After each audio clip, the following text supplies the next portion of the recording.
थोड़े नोट्स बनाए थे हाथों से, मैंने कहीं से वो फोटो कॉपी वगैरह नहीं हाँ। कराई थी। तो ओके। क्योंकि वो लिखने में जो याद होता है, मेमोराइज होता है, वो बेस्ट होता है। और सर पूरी मेमोराइज करी थी। और क्या बोलते हैं ओके। सर कि मैंने नोट्स बनाए थे, तो मैं जो टॉपिक पढ़ती थी उसका मैं हम्म। इंग्लिश में वर्जन करती थी। No proper English, no proper Hindi. अच्छा। सो कि मैं जब बाद में पढ़ूँ तो मुझे ये आ जाए कि एकदम से क्लिक हो पाए कि एग्जाम्पल्स के साथ किस सब्जेक्ट से ज्यादा आते, कौन से टॉपिक से ज्यादा आते, उस बेसिस पे मैंने प्रिपेयर किया था। अच्छा, सो मैंने आपने फिर ऐसे हम सर्च कर रहे थे कि हम क्या मतलब प्लान करें। तो फिर आपके सामने यूट्यूब चैनल देखा, उसमें आपने स्ट्रेटेजी भी बता हाँ रखी है कि कौन से सब्जेक्ट पे ज्यादा ध्यान देना, कैसे हाँ एवरेज आप कर सकते हैं। तो उस बेसिस पे हमने अपना शेड्यूल भी बनाया था कि कैसे कैसे करना है, कि किस सब्जेक्ट को कैसे प्रायोरिटाइज करना हाँ। है। तो hello everybody and welcome back to my YouTube channel. आज के इस सेशन में I have a very special guest all the way from Kanpur, miss Pranshi Gupta, who has conquered GATE with an amazing scope. So first of all, congratulations Pranshi on qualifying GATE Excel Life Sciences. Thank you sir. सबसे पहला सवाल, the most important question, how was that feeling when you saw the gate results and qualified in front of your name? कब देखा आपने result? कल करीबन शाम को आया था, सो थोड़ा सा उस मोमेंट को डिस्क्राइब करें। सर पहले ही से पता चल गया था कि 19 को रिजल्ट आ रहा है। तो फिर सब सब सवेरे से धक धक हो रही थी कि क्या आएगा क्या आएगा। फिर करेक्ट। थोड़ी देर तो हम लोगों ने वेट किया कि कितनी देर, फिर टाइम हो गया। तो फिर वेट करते करते डर और ज्यादा बढ़ गया, तो फिर सो गए थे थोड़ी देर हाँ। के लिए। फिर उसके बाद कॉल आया कि रिजल्ट आ गया है, तब एकदम से देखो और फिर मार्क्स देखे तो एकदम से बिलीव नहीं हो रहा कि इतने सही मार्क्स आ गए, अच्छे। बहुत अच्छा है आपके, definitely. And let me tell you, मुझसे भी ज्यादा है। मुझे 2022-23 क्वालिफाइड हूँ, मुझे मेरे 38 के ऊपर नहीं गए, 38 के ऊपर। सो डेफिनेटली बहुत अच्छा स्कोर आया आपका। And इस बार कट ऑफ भी काफी हाई था, अगर आपने देखा 36 जनरल गया है। I have never yes scene such a high cut off in last 6 years at least. So sir. Pranshi, सबसे पहला सवाल, क्या गेट के लिए आपने कोई स्पेशल अलग तैयारी करी थी, या आप कोई ऑलरेडी कोई कॉम्पिटिटिव एग्जाम्स की प्रेपरेशन कर ली थी और साथ ही में हो गया? थोड़ा सा उसके बारे में बताएं। नहीं सर, हमने कोई अलग से प्रिपरेशन नहीं करी थी। हमने अपनी एमएससी के साथ साथ ही हम पढ़ रहे थे। बस हमने क्या था कि गेट का सिलेबस पूरा अच्छे से नोट डाउन किया था कि क्या क्या मेरे एमएससी के साथ जा रहा है। और हमने ये देखा था कि क्या क्या, और केमिस्ट्री पे मेन फोकस किया था कि केमिस्ट्री पे जो जो मेजर सिलेबस होता है, हम्म। कि कौन कि किस सब्जेक्ट से ज्यादा आते, कौन से टॉपिक से ज्यादा आते, उस बेसिस पे मैंने प्रिपेयर किया था। सो आपने इलेक्टिव्स कौन से चूज करे थे? जुबा बहुत सारे होते हैं, 4 होते हैं, तो आपने कौन से 2 अटेम्प्ट करे थे उसमें सर से? मैंने माइक्रो बायोलॉजी एंड बायोकेमिस्ट्री। अच्छा। मैंने अब तक काफी इंटरव्यूज लिए, आप पहली है जिन्होंने बायोकेमिस्ट्री का नाम लिया। अब तक सारे लोगों ने कहा बायोकेमिस्ट्री टफ था, हमने छोड़ा, पर आपने यस उसी को अटेम्प्ट करा। ग्रेट। सर। सो आपका अप्रोच कैसे होता है? सपोज आपके सामने कंप्यूटर बेस्ड टेस्ट का पेपर आ गया, तो आपने कैसे एक क्वेश्चन को अप्रोच किया, उसे पढ़ा? थोड़ा सा उसके बारे में बताएं, क्योंकि हर एक स्टूडेंट घबरा जाता है अगर उससे स्पेशली कोई, आपको भी कोई क्वेश्चन ऐसा होता हो जो नहीं आता होगा, सो आपने यस उसको कैसे डील करा, थोड़ा उस बारे में बताया। सर, फर्स्टली मेरा जो अच्छे से प्रिपेयर था, सबसे पहले मैंने वो ही अटेम्प्ट किया, जैसे माइक्रोबायोलॉजी एंड बायोकेमिस्ट्री। अच्छा। एंड एक्चुअली केमिस्ट्री भी मेरी अच्छे से प्रिपेयर थी। So firstly I attempted chemistry paper. So okay. जो फर्स्टली मुझे जो फर्स्ट व्यू में मुझे सही सही आ रहे थे, वो मैंने पहले अटेम्प्ट कर लिया। और जो मुझे डाउट लग रहा था उन पे मैंने गई नहीं, तो स्ट्रेस मेरा बढ़ा ही नहीं इस कारण। तो अच्छा। मैंने उनको कहा कि बाद में देखेंगे, वरना अगर उस पे लग जाते तो फिर लगता है कि गलत होंगे गलत होंगे। इसलिए मैंने उनको बिल्कुल। छोड़ दिया। और फिर आगे की तरफ मैंने फिर जो इजी इजी आ रहे थे कि एक क्लिक पे आ रहे हैं, तो वो मैंने सारे पहले अटेम्प्ट कर लिए। फिर उसके बाद जब लगा कि कुछ आ रहा है, पेपर अच्छा हो रहा है, तो थोड़ा सा कॉन्फिडेंस बूस्ट हुआ। तो हम्म। फिर उसके बाद मैंने जो कैलकुलेटिव थे अप्रोच, हाँ, वो आगे किए। ये बेस्ट अप्रोच है इनफैक्ट, कि आपको जो नहीं आता उससे एंड में, क्योंकि अगर आप पहले उसे देख लेते हो तो आप फिर पूरा का पूरा उस माइंडसेट साइकोलॉजी के साथ चलते हैं। यस तो सर। अब प्रांशी, मैं जानना चाहता हूँ, a day in a life of Pranshi, अगर उस मैं कहूँ आप प्रेपरेशन एक एस्पायरेंट थी, तो आपने साथ में टाइम मैनेजमेंट कैसे करा? अपना थोड़ा सा टाइम टेबल, प्लानर, शेड्यूल हमारी ऑडियंस के साथ शेयर करना चाहे आप।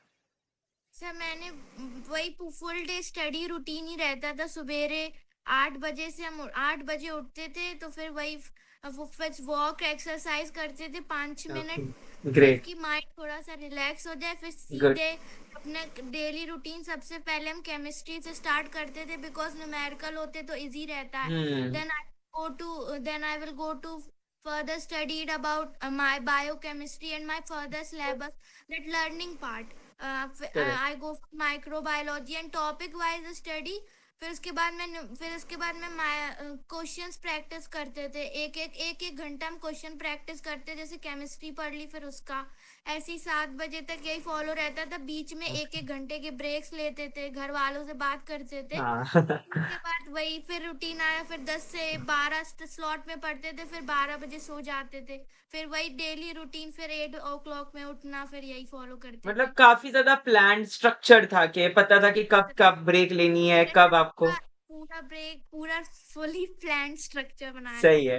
तो क्या कभी ऐसा हुआ है कि आपने एक ही सब्जेक्ट पूरे दिन में पढ़ा हो या आप एक दिन में 2-3 सब्जेक्ट्स नहीं कॉम्बिनेशन नहीं, के पढ़ते वो थे? वाली स्टडी फ्लॉप हो जाती कि एक सब्जेक्ट ही पूरा दिन पढ़ना, क्योंकि वो करेक्ट। हमने भी ट्राई किया था कि हम ऐसा करेंगे पूरा एक दिन पे पढ़ लेंगे, फिर वो बोर भी होने लगता है, फिर कॉपी बंद करने का मन होता है। बोरियत आती है और सैचुरेशन हो जाता है कि अब नहीं यस। होगा, अब कुछ और पढ़ना है, कुछ नया जंप करना है। बिल्कुल, एब्सोल्युटली। तो सो फिर प्रांशी हमने आप हाँ, बताओ। बताइए। सब वही बायोकेमिस्ट्री पढ़ी, फिर थोड़ी 2-2 घंटे के स्लॉट्स में डिवाइड कर लिए थे। ग्रेट। तो आप कौन से कॉलेज में करंटली?